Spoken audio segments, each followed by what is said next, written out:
Hello everyone, and welcome to the What If spin-off classroom, where we rot, decay, and fester while worshipping our glorious leader, Wanda Maximoff. I'm not a zombie, I'm just a normal Scarlet Witch fan. The MCU's version of Marvel Zombies is one of the newest nerd shows to hit the airwaves, with Peacemaker Season 2 wrapped up, which, by the way, I liked a lot. I don't think I'm gonna make a video on it though, because I don't know what unique I have to say about it. I love John Econogoat though. Whoa! Whoa! What? You guys hear a cat? A cat? Yeah, it sounds like a kitten crying out. I'm worried it might be stuck in a drawer. Should we check all the... I don't care if there's a cat in a drawer. Okay. Callous. MCU's Disney Plus's Marvel Zombies dropped on September 24th. Way too early to drop a Halloween-type show, good job guys, and just kinda rotted away. How could this happen? How could this be the case? Marvel Zombies has been one of the most anticipated what-if premises from fans, even if it was never a what-if book. Even before the What If episode came out, even before Phase 4, Endgame, even before we found out that the global military organization was evil, shocker. People that long have wanted an adaptation of the Kirkman comic book. Yeah, the guy who wrote Invincible wrote zombies. You hear that, Gen Z? Invincible. Invincible Aura Riz Gym Talk. Please like and subscribe, I said the words that you like. Kirkman and Disney Plus MCU's version of Marvel Zombies do share some similarities, like the rage virus style of zombie popularized by 28 Days Later, zombified characters retaining at least some aspect of personality and powers, but they are at their core very different series. Kirkman Zombies is much more cynical and downright mean. It's a horror book that was made in the early 2000s. Spider-Man literally eats Mary Jane. And not in the typical way he literally eats Mary Jane. Conversely, even with being darker than the majority of MCU content, Disney Plus's Marvel Zombies is still a much more hopeful and upbeat story. But the biggest difference is that Kirkman's Marvel Zombies was for Marvel Comics fans, kinda, and the Disney Plus Marvel Zombies is for MCU fans, kinda. MCU's Disney Plus's Marvel Zombies, which will heretofore be referred to as Marvel Zombies, stars Ms. Marvel with Iman Vellani once again providing her voice for the character. She's got a little group of girls being girls with Riri Williams and Kate Bishop, and their starting friendship is probably one of my favorite parts of this little 4-part series. The MCU is seriously lacking some major frontrunners right now, not because these characters aren't or can't be likable, but really just because we haven't seen a ton of them. And despite my actual visceral hatred for MCU Ms. Marvel's geode Green Lantern powers, Iman Vellani is just really likable and clearly loves being a superhero. I think she's awesome. And I'm glad that with stuff like this and even Daredevil Born Again kinda, the MCU is clearly trying to headline her more. I've still never watched Hawkeye or Ironheart. Give me a break, there's a lot of stuff to read and a lot of stuff to watch, and I don't know, I gotta go like day drink and stuff. But I really liked Riri and Kate in these episodes. Kate has a weird and creepy rivalry with a zombified Hawkeye still shooting at them through the ruined New York, and Riri uses her suit and Friday like her own sidekick. It's pretty cool. Marvel Zombies, however, also follows the plot thread started in the What If episode, and I don't like that part as much. What If Episode 5, What If Ellipses Zombies, merges some of the plot threads of pre-Infinity War MCU, with the zombie virus coming from Janet Van Dyne in the Quantum Realm and the Mind Stone being essential to cure it. The episode mostly follows characters like Spider-Man and a decapitated Ant-Man, but I just don't think this part of the cast really works here. Marvel Zombies, even this much nicer MCU one, has a much more mean-spirited attitude than most Marvel stuff. It is gleefully cruel. The comic is way worse, but the series does dip into some of that, which we'll talk about soon. But I don't think Spider-Man and Scott Lang are like aware the world is ending all around them. They seem way too fucking happy to be aware of that. A quippy character can be fun. If they couldn't be, no one would like anything from the MCU. But when every character just sounds the same, nothing any of them say, or to a lesser extent do, feels impactful, funny, or whatever they're going for. Because they all essentially feel like the same writer speaking to you through the TV, not characters. The original What If episode does have some cool conclusions. Hulk fighting zombie Scarlet Witch and her horde, and the reveal of zombie Thanos being in Wakanda I really like, and feels like a horror conclusion.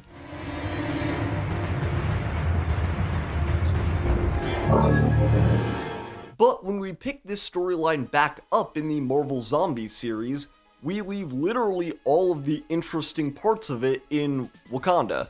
Black Panther's fight against Thanos is actually really cool, and just another nice tribute to Chadwick Boseman, which I always think is deserved. Zombie Thanos learning how to use the Infinity Stones during the fight is really cool and scary. It's like if a gorilla discovered reality warping abilities. But when Black Panther tackles zombie Thanos and the Infinity Mitten into Wakanda's vibranium core, some big energies happen. Big energies only the Hulk can handle. Bruce Banner is airdropped into Wakanda so that he can absorb the Infinity, Gamba, zombie energies forever, and they don't destroy the planet. Which is already completely screwed, but hey, Z for Zephyr, you know? And Z for subscribe. And I'll say more of the things you like. 6-7? The main Marvel Zombies series splits its focus following Spidey and Jarhead after that episode having been rescued by the Sorcerers of Kamar-Taj. The other half follows Ms. Marvel and her extended girl group trying to get a signal to the Nova Corps to save Earth. Of these two plots, I prefer the Ms. Marvel storyline, and it's not particularly close at all to be honest. But I am glad that Doctor Strange's bull friend got to do stuff. That was cool. Ms. Marvel and her little group pick up more characters from the MCU, turning this into a post-apocalypse road trip world-building thing, and I do like a lot of the ideas they use here. Giant zombies are spawning from the PIM labs at the beginning of the outbreak. Zombie Okoye, Captain America, and others are part of the Scarlet Witch horde and are seemingly hunting down Ms. Marvel. And there's a big-ass anime fight going on in the desert 24/7. Zombie Captain Marvel and a malfunctioning Icarus, the Eternal, are locked into an Eternal Saiyan battle. You remember the Eternals, they're like if the New Gods were shitty and boring. Woo! Go DC, baby! And, actual spoilers coming up. So, watch it, or don't. I don't know, you've had time. Kate Bishop gets fucking obliterated by a space laser. Shit. Now, okay, this is the stuff I'm here for. I liked Kate Bishop in this, but I'm here for the mean-spirited stuff. This already feels a lot more cruel than anything in the MCU has been lately. Besides Guardians of the Galaxy 3, the cruelest movie of all time.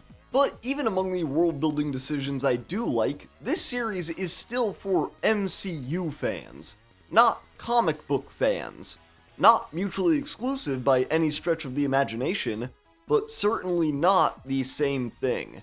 I can also understand why they wouldn't want to do things like have Spider-Man cannibalize his aunt or introduce the X-Men with them being cannibalized, but that doesn't mean I have to be particularly excited when Jimmy Woo or Aquafina show up. What is you talking about, blood? What is you talking about, fine shit? I like seeing Zemo again, and him using the raft as a 24/7 cruise liner is pretty cool.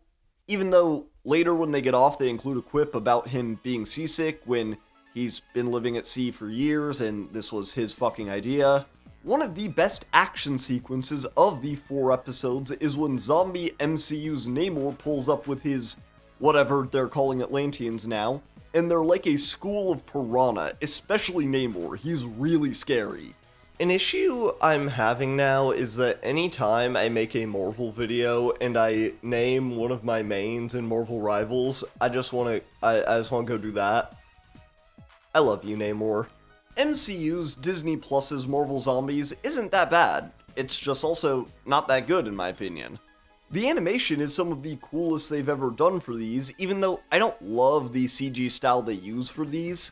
The characters are funny and can even be compelling, even though I wish most of them were just different characters, like from comic books. There are good decisions made that constantly feel mired and steeped in decisions other creators, TV shows, and movies had already made. And now, let's talk about the Blade in the room. There's only been one Blade. In Marvel Zombies, voice actor Todd Williams does a really good job playing my favorite character in the 4 episodes, Blade Knight, a version of Blade who is the avatar of Khonshu. Blade Knight is really cool in these 4 episodes. He has the best action choreography, he has aura, he's funny without quipping, and to that point, he's the only character not going, "Oh boy, my friend died, reference, reference, reference time." I am, however, certain that this is like the weirdest consolation prize of all time, to make up for the fact that we are absolutely not getting that new Blade movie in this MCU. All the way back in 2019, Blade, starring Mahershala Ali, was announced at Comic-Con, and people wondered, I wonder what this will mean for his character from Luke Cage. Is he canon? Is he not? Well, we're never gonna find out. I am staking my sizable reputation on this. The MCU is not making Blade before a reboot. Mark my words. There's only ever gonna be one Blade. After delay, this and Sinners, the amazing vampire movie from this year using costumes that were originally intended for Blade, since that film was at one point meant to take place in the Mississippi Delta. Thank God we didn't get that. No one saw Sinners. Blade Knight, or Moonblade as I keep calling him in my head, is cool. He's definitely like my favorite part of these 4 episodes. It just sucks that I am 100% positive that this is them going, "Hey, sorry, you're not getting Blade." The animation really is pretty cool. I like the Infinity Hulk stuff quite a bit, and the end with Scarlet Witch and Ms. Marvel reshaping the world together is just... it's just really pretty to look at. And speaking of that ending, I actually do like it quite a bit. Double spoilers here, but Zombie Scarlet Witch asks Ms. Marvel to help her change the world, telling her that all this death cannot be for nothing. And after finally agreeing, Ms. Marvel is seemingly sent back into time and is getting Boba with her very much alive girl group. Except, it's heavily implied that this is a hallucination made by Scarlet Witch so she could do whatever she wanted with the planet, and Ms. Marvel is in some dark alley somewhere hallucinating. Overall, the MCU Disney Plus's Marvel Zombies is alright. It's not bad. I liked it more than I thought I would, considering I don't like the original comic either. The action isn't half bad, especially with more martial arts focused characters like Blade and Death Dealer. The characters who aren't trying to be funny are actually pretty funny sometimes, and I do like these story decisions, like the Nova Corps forcibly quarantining Earth, but to be honest, this series just makes me a little depressed because while I'm not an MCU is dead, old man yells at cloud type YouTuber, this does feel like one more death nail. People have been asking for an adaptation of Marvel Zombies for years, but this isn't that. It's an adaptation of the MCU through the lens of Marvel Zombies. It's not bad, but it's not what people were asking for, and it's definitely not what I wanted. Well guys, it's Zombie Shane here. I don't know when this happened, but I got bit at a certain point, but luckily I do retain most of my pre-infection personality, you know? Subscribe, like, comment, Aura, Riz, 6-7, all the classics. And that is the video for this week, y'all. I'll see you next time. Bye-bye.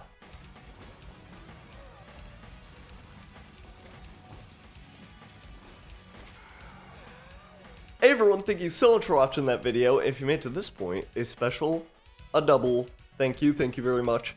I know that video production has been slow. I moved, so that took up a lot of time. I also think I'm gonna start a new channel soon. I'm gonna upload the same stuff, just trying to, you know, increase the odds, I guess you could say. But what to show off my collection this week is the compact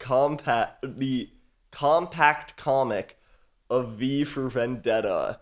I have had such a good time reading this. This is a good ass comic book. I like the movie, but like the the movie makes a lot of decisions I think kind of like take the teeth out of this thing, but man, it's great.